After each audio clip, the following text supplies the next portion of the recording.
today I have for you 5 meal prep or meal ideas for how you can avoid making grey water when you are cooking out and about while camping. And if you stick around to the end, I'm going to have 2 bonus tips that are not strictly food related. So stick around to the end for that.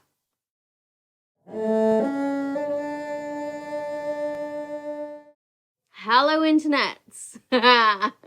Welcome back to my channel. If you don't know, my name's Coralie. This is my channel, Jump With No Fear. I have a list for you today of 5 types of meals that you can cook, maybe ingredients of meals, that will help you to avoid making grey water while you are out camping. First idea for a way to avoid making grey water when you're out camping is when you're cooking rice.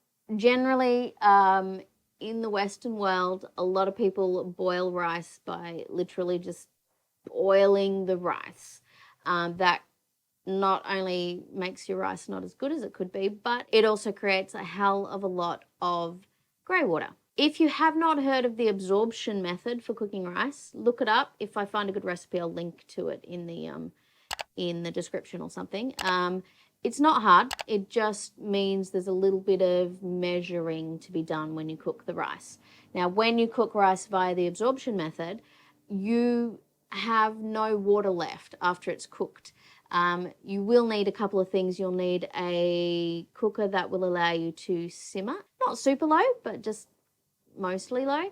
And you'll need some way of measuring the rice and the water. You can do that just with a finger in a pot, so that works as well. Again, as I said, I'll try and link to a good one that explains how absorption method works. The thing is that a lot of these recipes say that you need to rinse or soak the rice beforehand. Many purists would say this is a must, and it probably depends where you are in the world as well as to whether rinsing is a necessary step, but you can make rice via the absorption method without rinsing it. I can't taste any difference.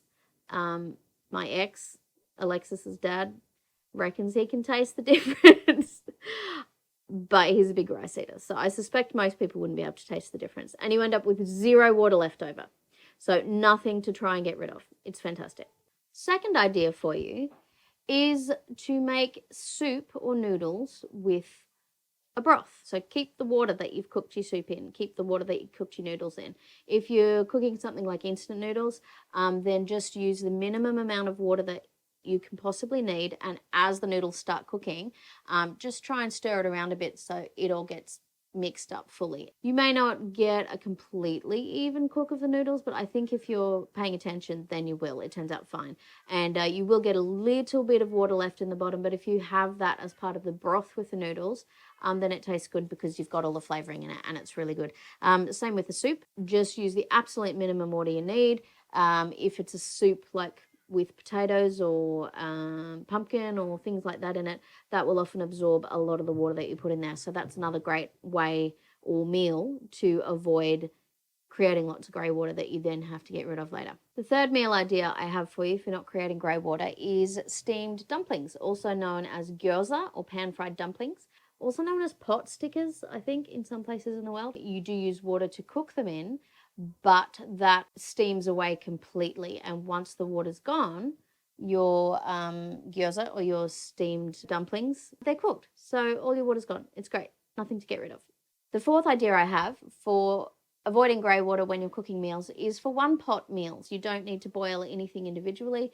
Everything is cooked in the one pot. Soups, like I mentioned before, stews, bolognese type meals are great for being cooked in the one pot. And things like if you have bolognese and you're using some sort of pasta, you can often cook the pasta in the bolognese sauce after the bolognese is ready, so you're not having to use a whole pot of water to cook pasta in. And the added bonus of that is that your pasta has a lot of really nice flavor that's been absorbed into it, so it'll taste better than just like salted water pasta. Number 5 idea is not necessarily a meal. It's sort of related to the one pot meal that I mentioned, is when you are cooking, if you have tinned ingredients, which is quite a common thing when you're camping. All you need to do is, when you are adding liquid to your dish, is to rinse your empty tins or your empty jars or whatever it is that has some of the ingredients of the meal. Rinse them with a little bit of water. So just put a tiny bit of water in the bottom of the jar, put the lid on, give it a really good shake, and then tip that into your meal. So not only are you then using the water that you're needing for rinsing the jar, but you're also not wasting any of the ingredients. And the bonus is that you also have a clean jar that's not going to sit in your van or in your campsite or whatever, that's going to start going really gross, which can be an issue if you're camping somewhere where it's all pack it in, pack it out. So if you don't have any bins on site where you're camping, then you end up with all these containers. And if you can rinse that food into your meal that's left in the container, then you're sort of killing two birds with one stone. The 2 bonus tips that I have for you for trying to avoid creating grey water is, number 1, it's not necessarily meal related.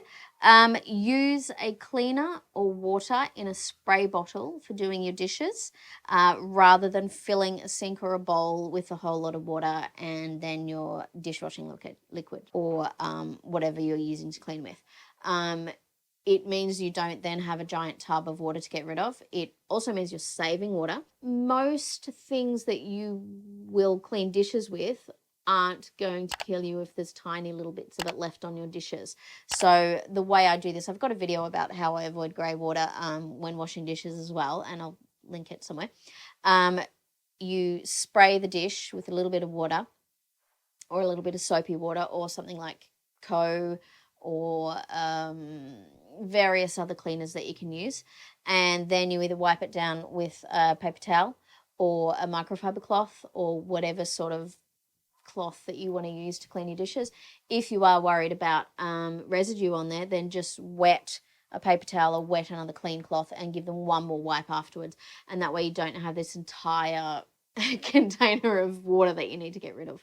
The second bonus tip for you that is not directly food related is something that I have discovered in recent years, which is toothpaste tablets. Contrary to popular belief, you don't need to leave the tap running when you're brushing your teeth. If you're a camper, I'm pretty sure you already know this, because you don't have unlimited water, and it's a real waste of water anyway, so don't do that. Toothpaste tablets, you don't need water. All you need to do is wet your toothbrush. You chew up the tablet, and then you can use the water that's held in your toothbrush to add enough water to continue brushing your teeth. Not all of them require you to spit. Some do require you to spit it out. The ones that I have been using recently says that you don't need to rinse afterwards. Now, the thing is, if you do need to spit it out, what you can do is use a paper towel, spit it into the paper towel. Or if you've got cloths and you don't want to use disposable things, which is fair, just spit the remainder into a cloth and just store those, wash them how you normally would, whatever. And you don't need a massive drink to rinse out your mouth. So it's not like you're creating cups and cups and cups of water that you need to then soak up with this cloth or with this paper towel. Those are my 5 tips about food and 2 bonus tips that are not directly food related for how you can avoid making grey water when you're out camping. I hope that was useful to you. Some of these are ways that you can do things at home as well to save water in general. In some places, water is very scarce, and I think trying to conserve water is a good thing to do anyway. And I feel sometimes that camping is a great way to make us aware of how much waste we're creating. So yeah, try to do at home some of the things you do while you're out camping. I think it's probably a good attitude to have in general. So thank you for watching. I appreciate everyone who keeps watching my videos, and I hope that was useful to you. Please hit the thumbs up button if you don't mind, to show me that you appreciate my video. And if you haven't subscribed already, please do. And make sure you hit the notification bell so that you can get a notification every time I upload a new video. And don't forget, I have a Patreon, so if that's your kind of thing, the description will have a link for that. And I will see you in the next video. Okay, bye.